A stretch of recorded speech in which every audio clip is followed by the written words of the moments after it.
नमस्कार, स्वागत है आपका कृषि दर्शन में। आपके साथ मैं हूं अंजल सिंह। कृषि दर्शन कार्यक्रम आप किसान भाई बहनों का अपना कार्यक्रम, जहां हम खेती, किसानी और ग्रामीण विकास से जुड़ी हुई तमाम जानकारियां आप तक पहुंचाते हैं, ताकि हमारे किसान इन तमाम जानकारियों का उचित इस्तेमाल कर सके और कृषि को लाभकारी बना सकें।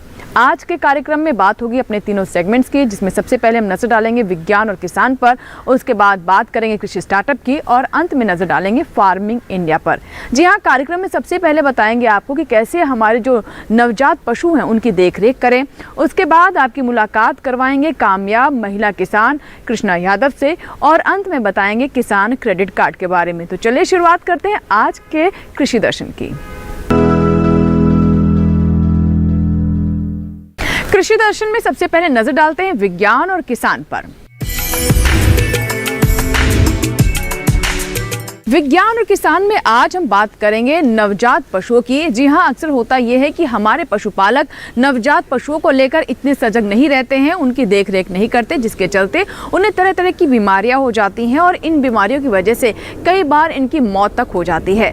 ऐसे में विशेष तौर पर सर्दियों में ध्यान रखना बहुत ज़रूरी है, क्योंकि गर्मियों के मुकाबले सर्दियों में बीमारियाँ ज़्यादा होती हैं नवजात शिशु में और उनकी मृत्यु दर भी अधिक देखी गई है। ऐसे में सर्दियों के मौसम में कौन कौन सी खास बातें हैं जिसका ध्यान रखना जरूरी है, आइए डालते हैं नजर।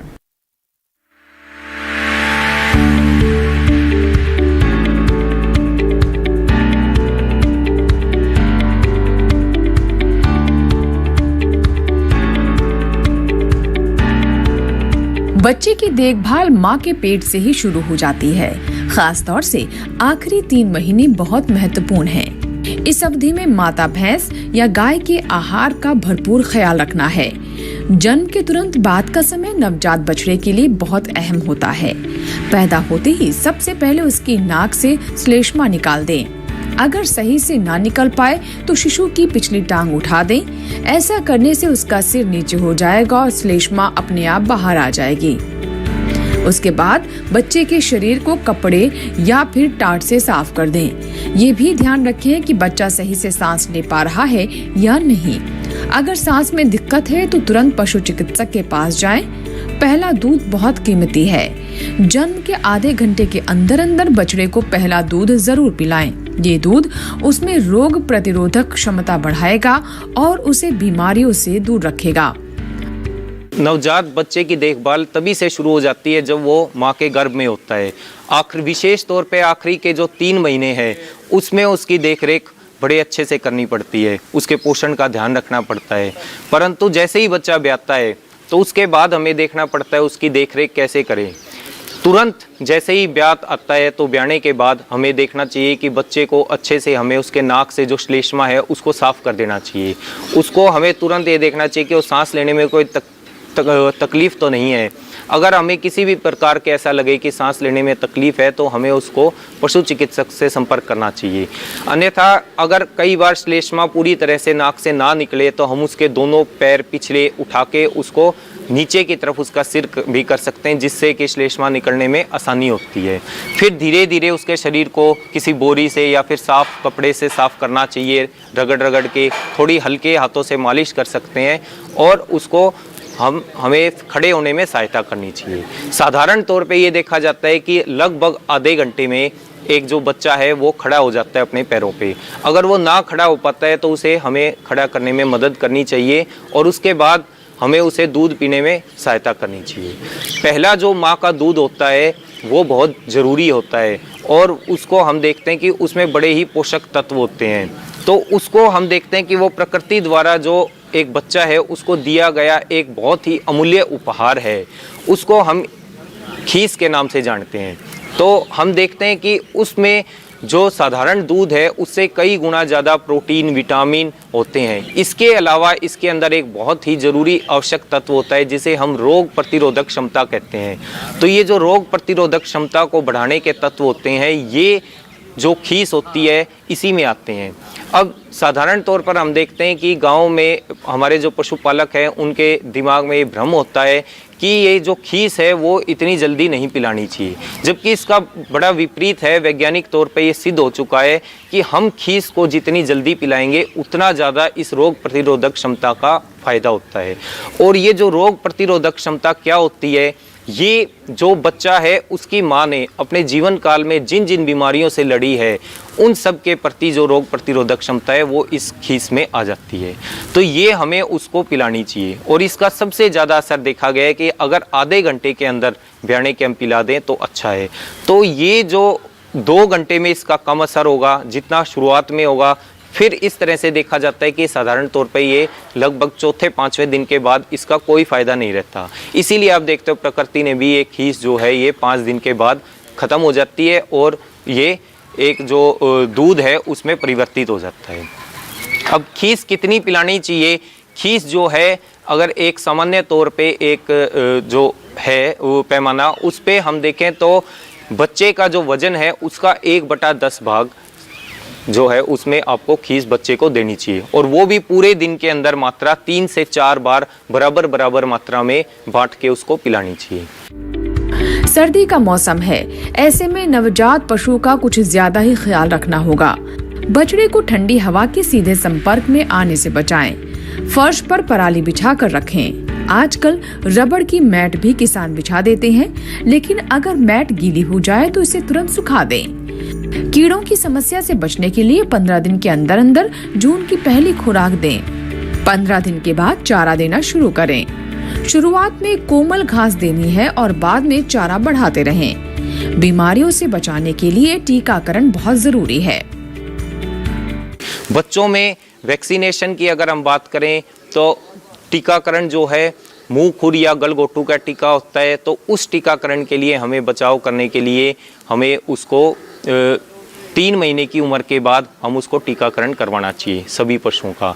ज़्यादातर मुंह खुर और गलघोटू की आजकल एक ही दवाई आती है, वैक्सीन आती है कंबाइंड, तो उसका इस्तेमाल हमें 3 महीने की उम्र के बाद कर सकते हैं, जिससे कि हमारे पशुओं को भविष्य में मुंह खुर की बीमारी से बचा सकते हैं।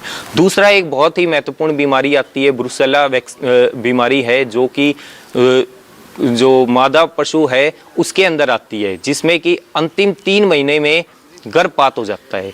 तो उससे बचाने के लिए भी आजकल एक वैक्सीन है, टीकाकरण का अभियान चलता है। या टीकाकरण आपका कोई बड़ा फार्म है तो व्यावसायिक फार्म है, उस पर आप खुद भी स्वयं भी करवा सकते हैं। तो वो जो टीकाकरण है वो 4 से 8 महीने की उम्र की सिर्फ मादा जो कटड़ी हैं या बछड़ी हैं उन्हीं के अंदर किया जाता है। तो वो भी इस उम्र पे करवाना बहुत ज़रूरी है, जिससे कि हम अपने पशुओं को ब्रुसेला से मुक्त रख सकते हैं और आपका जो हर्ड है वो उससे मुक्त रह सकता है।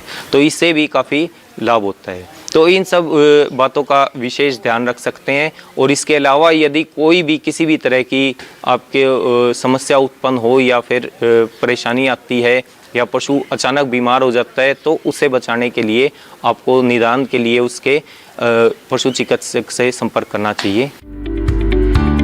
छोटे बछड़े ही आगे चलकर बड़े पशु बनेंगे और किसानों की या डेयरी फार्म मालिकों की कमाई का जरिया भी।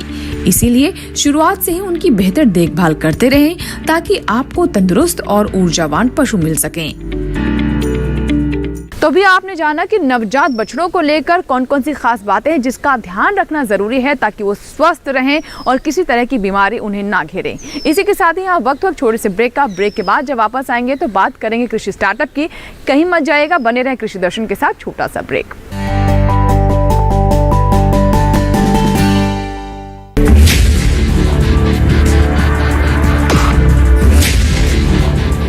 भोजन, जल और शुद्ध वातावरण हमारे जीवन का मुख्य आधार है और कृषि इसका मूल स्तंभ।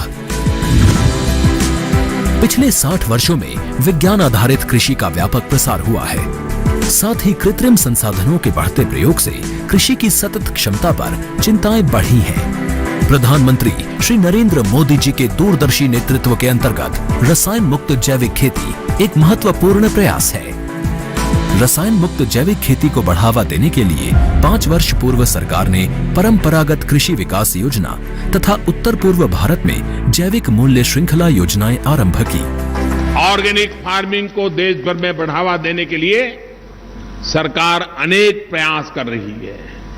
इसके लिए परंपरागत कृषि विकास योजना के तहत काम किया जा रहा है। न सिर्फ ऑर्गेनिक फार्मिंग को बल दिया जा रहा है, बल्कि उसके लिए वैल्यू एडिशन, और मार्केट की व्यवस्था भी की जा रही है। भारत सरकार एवं किसानों के सम्मिलित प्रयासों से आज देश के लगभग 36 लाख किसान 38 लाख हेक्टेयर क्षेत्र में जैविक खेती कर रहे हैं। इसके अतिरिक्त हमारे देश के अनेक ऐसे क्षेत्र हैं जहां आज भी पारंपरिक जैविक खेती हो रही है।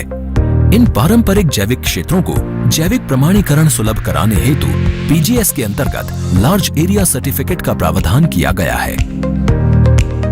इस प्रक्रिया की विशिष्टता ये है कि इसमें प्रमाणीकरण मात्र 2 से 3 महीनों में हो जाता है, जबकि सामान्य परिस्थितियों में इसमें 2 से 3 वर्ष का समय लगता है।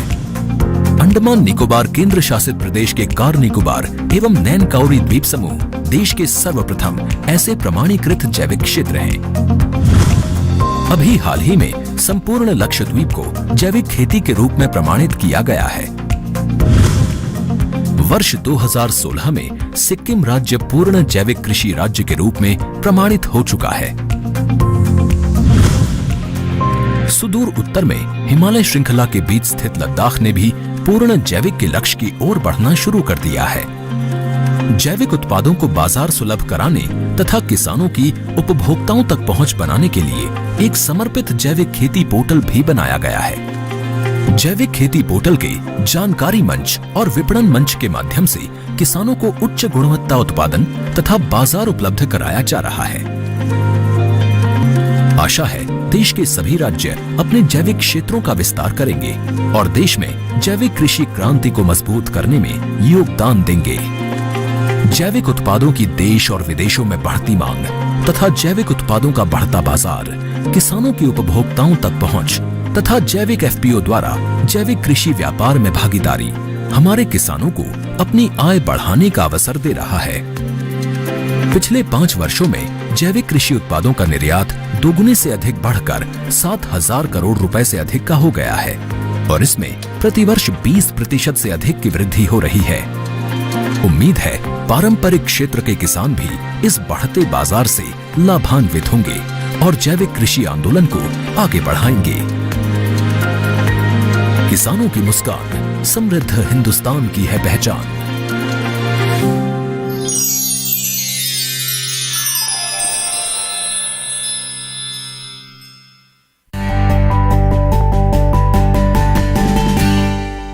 ब्रेक के बाद एक बार फिर आपका स्वागत है। आप देख रहे हैं कृषि दर्शन। आइए अब नजर डालते हैं कृषि स्टार्टअप पर, जिसमें हम आपकी मुलाकात करवाते हैं ऐसे किसानों से जिन्होंने कृषि के क्षेत्र में अपनी एक नई पहचान बनाई है। कृषि स्टार्टअप में आज हम बात करेंगे कृष्णा यादव की। जी हाँ, कृष्णा यादव ने बहुत ही छोटे स्तर से शुरुआत की और आज अपना एक पूरा एम्पायर बना लिया है और वो सफल उद्यमी के तौर पर आज जाने जाते हैं। किस तरीके से आज वो अन्य महिलाओं को रोजगार भी दे रही हैं और महिलाओं के लिए किसी मिसाल से कम नहीं है। कैसे उन्होंने तमाम चुनौतियों को पार किया, हिम्मत नहीं हारी और आज इस मुकाम पर हैं। तो आइए देखते हैं कृष्णा यादव की कामयाबी की कहानी।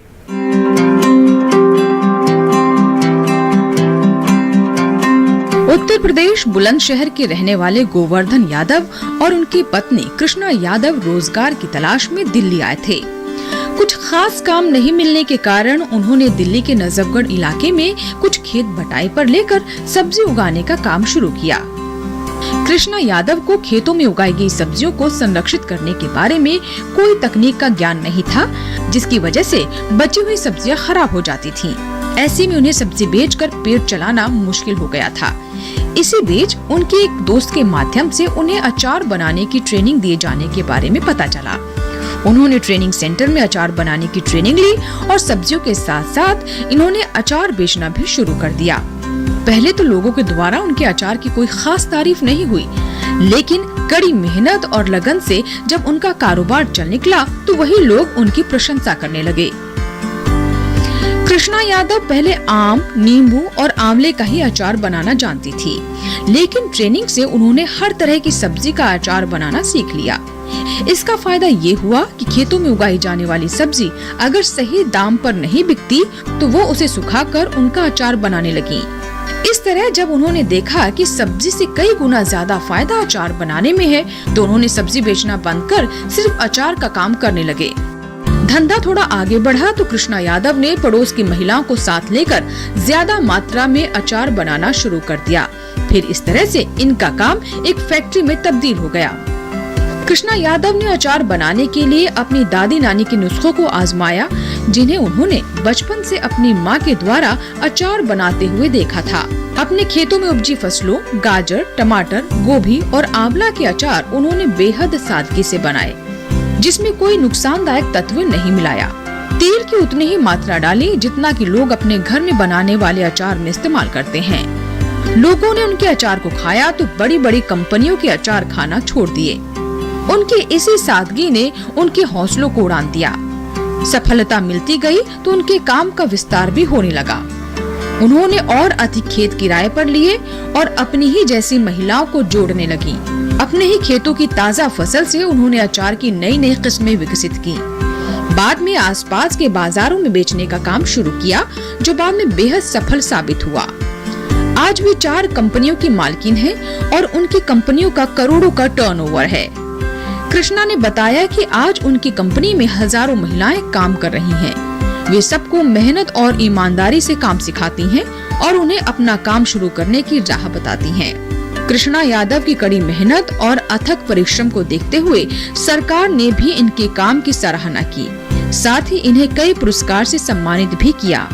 साल 2014 में हरियाणा सरकार ने कृष्णा यादव को इनोवेटिव आइडिया के लिए राज्य की पहली चैंपियन किसान महिला अवार्ड से नवाजा है। साथ ही वर्ष 2014 में भारतीय कृषि अनुसंधान परिषद की ओर से एनजी रंगा कृषि अवार्ड से भी उन्हें सम्मानित किया जा चुका है।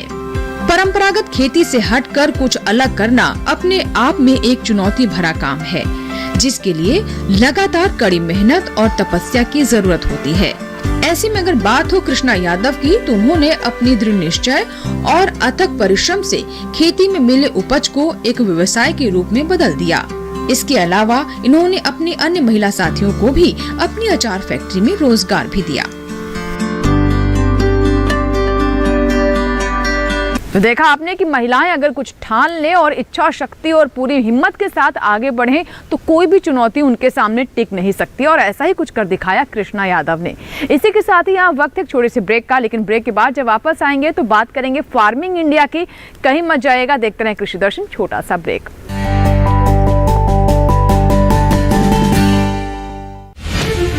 अन्नदाता किसानों की खुशहाली और उनकी आय में बढ़ोतरी के लिए भारत सरकार लगातार प्रयासरत है। माननीय प्रधानमंत्री श्री नरेंद्र मोदी जी के दूरदर्शी नेतृत्व में पिछले 7 वर्षों में खेती को आधुनिक और किसानों को आत्मनिर्भर बनाने के लिए कई निर्णय लिए गए हैं। छोटा किसान बने देश की शान, ये हमारा सपना है। देश के 80% से ज्यादा किसान ऐसे हैं जिनके पास 2 हेक्टेयर से भी कम जमीन है। अब देश में इन्हीं छोटे किसानों को ध्यान में रखते हुए कृषि सुधार किए जा रहे हैं, निर्णय लिए जा रहे हैं। प्रधानमंत्री किसान सम्मान निधि योजना की शुरुआत 24 फरवरी 2019 को माननीय प्रधानमंत्री श्री नरेंद्र मोदी जी के द्वारा की गई थी। पीएम किसान योजना का पूरा खर्च भारत सरकार वहन करती है। इसके तहत लाभार्थी किसानों को हर साल 6,000 रुपए की सम्मान राशि 2,000 रुपए की 3 समान किस्तों में सीधे उनके बैंक खातों में हस्तांतरित की जाती है। अब तक 11 करोड़ से भी अधिक लाभार्थी किसानों के बैंक खातों में 1,58,000 करोड़ रुपए से अधिक की राशि सीधे ट्रांसफर की जा चुकी है। किस्तों की जानकारी किसानों को एसएमएस के माध्यम से दी जाती है। இப்போ நேரா நாங்க வந்து பேங்க்குக்கு ஆக்சுவல் போகும்போது அந்த பணத்தை நாங்க வித்ரா பண்ணிட்டு வந்து நாங்க விவசாயம் பண்ணிக்கிறோம்। इस मदद से बुआई के पहले अब किसानों को बीज, खाद, कीटनाशक और कृषि संबंधी अन्य जरूरतों के लिए साहूकारों के आगे हाथ नहीं फैलाना पड़ता। અને એના લીધે મારે કોઈ જોડે કે સગા સંબંધી કે મિત્રો જોડે મારે ઉછીના પૈસા લેવાની જરૂર પડતી નથી અને એનાથી હું સારી એવી खेती કરી શકું છું। इस योजना से मिले लाभ तथा आवेदन की स्थिति देखने के लिए पीएम किसान पोर्टल लॉन्च किया गया है। इस पोर्टल के माध्यम से पात्र किसान अपना पंजीकरण स्वयं करने के साथ साथ अब तक मिले लाभ और अपने आवेदन की स्थिति फार्मर्स कॉर्नर से देख सकते हैं। इस योजना का लाभ पात्र किसानों को ही मिल सके, इसके लिए इस प्रक्रिया को फूल प्रूफ बनाते हुए इसे आधार और इनकम टैक्स वेरिफिकेशन के साथ साथ फिजिकल वेरिफिकेशन से भी जोड़ा गया है। इसके अलावा किसानों की सुविधाओं और जानकारी के लिए पीएम किसान मोबाइल ऐप भी विकसित किया गया है। पीएम किसान सम्मान निधि योजना का लाभ देश के सभी राज्यों और केंद्र शासित प्रदेशों के किसानों को मिल रहा है। इसे हासिल करके हमारा किसान सबल और आत्मनिर्भर हो रहा है। इस स्कीम ने, हमारा भारत सरकार ने हमारा किसान के लिए बहुत बड़ा सम्मान दिया है। इसीलिए हम भारत सरकार को, प्रधानमंत्री नरेंद्र मोदी जी को हम बहुत बहुत धन्यवाद देती हूँ। आत्मनिर्भर भारत की पहचान, प्रगतिशील और समर्थ किसान।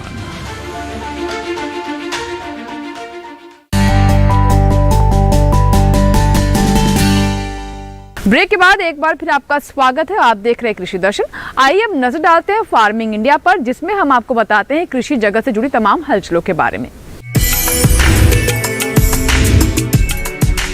हमारी सरकार किसानों की बेहतरी के लिए और उनकी आय में वृद्धि के लिए तमाम कदम उठा रही है, ताकि हमारे किसान आर्थिक रूप से मजबूत हो सके और खेती किसानी उनके लिए लाभकारी साबित हो सके। इसी सिलसिले में हम आपको बताएंगे कि कैसे किसान क्रेडिट कार्ड से हमारे किसानों को काफी मदद मिल रही है, कैसे आप किसान क्रेडिट कार्ड हासिल कर सकते हैं और इससे जुड़ी कौन सी खास बातें हैं। आइए जानते हैं अपनी इस रिपोर्ट में।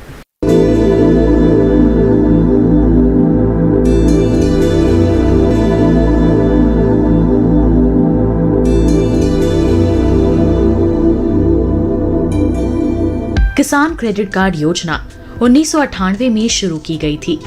इसका उद्देश्य किसानों को कृषि गतिविधियों के लिए बिना किसी बाधा के समय पर ऋण उपलब्ध कराना था। भारत सरकार किसान क्रेडिट कार्ड के तहत किसानों को ब्याज पर 2% की आर्थिक सहायता देती है और समय पर ऋण चुकाने वाले किसानों को 3% की प्रोत्साहन छूट देती है। इस तरह केसीसी पर सालाना ब्याज दर 4% आता है। सभी योग्य किसानों को उनके कृषि कार्यों के लिए आसानी से और समय पर कृषि ऋण प्रदान किए जाएं, ये सुनिश्चित करने के लिए सरकार ने किसान क्रेडिट कार्ड योजना शुरू की। इसका उद्देश्य किसानों को कृषि के लिए उत्पादक सामग्रियों जैसे बीज, उर्वरक और कीटनाशक आदि खरीदने के लिए सक्षम बनाना है। सरकार ने किसानों के हित में बड़े कदम उठाते हुए 2019 में केसीसी में ब्याज दर में आर्थिक सहायता का प्रावधान शामिल करते हुए इसका लाभ डेयरी उद्योग समेत पशुपालकों और मछली पालकों को भी देने की व्यवस्था सुनिश्चित की है। किसान क्रेडिट कार्ड के दायरे में किसानों को लाने के लिए फरवरी 2020 से एक विशेष अभियान चलाया जा रहा है। वर्ष 2012 से केसीसी योजना को और सरल बनाया गया है। इसके तहत लाभार्थियों को एटीएम सक्षम डेबिट कार्ड के प्रावधान सहित एक बार में दस्तावेजीकरण की सुविधा, सीमा में निर्माण लागत में वृद्धि और सीमा के भीतर कितनी भी संख्या में निकासी आदि की सुविधाएं दी गई हैं। सार्वजनिक क्षेत्र के बैंकों और नाबार्ड से प्राप्त सूचना के अनुसार इस अभियान के तहत 29 जनवरी 2021 तक देश भर के किसानों को 1.76 लाख करोड़ रुपए की खर्च सीमा के साथ 187.03 लाख केसीसी स्वीकृत किए गए हैं। किसान क्रेडिट कार्ड की वजह से किसान अपनी फसल का बीमा भी करवा सकते हैं, जिस किसी भी कारण से अपनी फसल नष्ट होने पर उनको मुआवजा भी दिया जाता है, जैसे बाढ़ की स्थिति में फसल का डूब के नष्ट हो जाना या सूखा पड़ने पर फसल का जल जाना आदि सुविधाओं में यह किसान क्रेडिट कार्ड बहुत ही ज्यादा काम आता है। इसकी वजह से किसान लाभ उठा सकते हैं। सस्ती ब्याज दर पर लोन उपलब्ध कराने के इस अभियान से न सिर्फ किसानों की आय में बढ़ोतरी होगी, बल्कि इससे ग्रामीण अर्थव्यवस्था को मजबूती मिलेगी और कृषि तथा इससे जुड़े क्षेत्रों में उत्पादन बढ़ेगा। साथ ही हमारे देश के लिए खाद्य सुरक्षा सुनिश्चित करने की दिशा में भी इस मुहिम की विशेष भूमिका होगी। तो अभी आपने जाना किसान क्रेडिट कार्ड के बारे में, जिसमें हमने आपको बताया कि कैसे हमारे किसानों को इससे मदद मिल रही है। बढ़ते हैं आगे और अब बात करते हैं मोबाइल ऐप की। जी हाँ, इस भाग में हम आपको ऐसे मोबाइल ऐप्स के बारे में जानकारी देते हैं जिससे हमारे किसान और हमारे पशुपालक ज़्यादा से ज़्यादा जानकारी हासिल कर सकें और पशुपालन और साथ ही कृषि को लाभकारी बना सकते हैं। इसी दिशा में आज हम आपको बताएंगे ई गोपाला मोबाइल ऐप के बारे में, कैसे हमारे किसान इसे डाउनलोड कर सकते हैं, कौन कौन सी जानकारियाँ इससे प्राप्त की जा सकती है। आइए देखते हैं ई गोपाला मोबाइल ऐप के बारे में। हमारे देश की आबादी का एक बड़ा हिस्सा पशुपालन से जुड़ा है। भारत के ग्रामीण इलाकों में भी आमदनी का बड़ा हिस्सा भी पशुपालन से ही आता है। यही कारण है कि गाँव में पशुओं को पशुधन कहा जाता है। देश में पशुपालन को बढ़ावा देने के लिए प्रधानमंत्री नरेंद्र मोदी की नेतृत्व वाली सरकार ने कई अहम कदम उठाए हैं। इसी क्रम में पशुपालन से संबंधित योजनाओं की शुरुआत करते हुए पशुपालक किसानों के लिए ई गोपाला ऐप भी लॉन्च किया गया। इस मोबाइल ऐप के जरिए पशुपालक और किसान अपने फोन पर ही पशुपालन और डेयरी व्यवसाय से संबंधित तकनीकी जानकारियां हासिल कर सकते हैं। ये एक ऐसा डिजिटल माध्यम है जिससे पशुपालकों को उन्नत पशुधन को चुनने में आसानी होगी, उनको बिचौलियों से मुक्ति मिलेगी। ये ऐप पशुपालकों को पशु उत्पादकता से लेकर उसके स्वास्थ्य और आहार से जुड़ी तमाम जानकारियां प्रदान करेगा। पशुओं की अच्छी नस्ल के साथ उनकी देखरेख और उसको लेकर सही वैज्ञानिक जानकारियां इस ऐप के जरिए हासिल कर पाएंगे। तो अभी आपने जाना ई गोपाला मोबाइल ऐप के बारे में। इसी के साथ ही कृषि दर्शन में फिलहाल इतना ही। लेकिन अगर आपके कोई सुझाव है, आप किसी विषय को चाहते हैं हम कार्यक्रम में शामिल करें, तो आप हमें ईमेल कर सकते हैं, हमें पत्र भी लिख सकते हैं। हमारा ईमेल पता है krishidarshan@gmail.com। आप हमें पत्र लिख सकते हैं, हमारा पता नोट कर लें। कृषि दर्शन, कमरा नंबर 58, CPC, दूरदर्शन, खेलगांव, नई दिल्ली 110049। आपकी ईमेल्स और आपके पत्रों का हमें इंतजार रहेगा। जाते जाते आपको बता दें कि अब आप ये हमारा कार्यक्रम हमारे YouTube चैनल पर भी देख सकते हैं। इसके लिए बस करना आपको ये है कि स्क्रीन पर दिखाए जा रहे इस QR कोड को स्कैन करें और जुड़ जाएं DD किसान के YouTube चैनल से, जहां आप DD किसान पर प्रसारित होने वाले अन्य कार्यक्रम भी देख सकते हैं। आपके ईमेल्स और आपके पत्रों का हमें इंतजार रहेगा। आशा करते हैं कि आज के कार्यक्रम में जो तमाम जानकारियां हमने आप तक पहुंचाई हैं, हमारे किसान उनका जरूर लाभ उठाएंगे। अगले अंक में फिर होगी आपसे मुलाकात। तब तक आप बने रहें दूरदर्शन किसान के साथ। नमस्कार।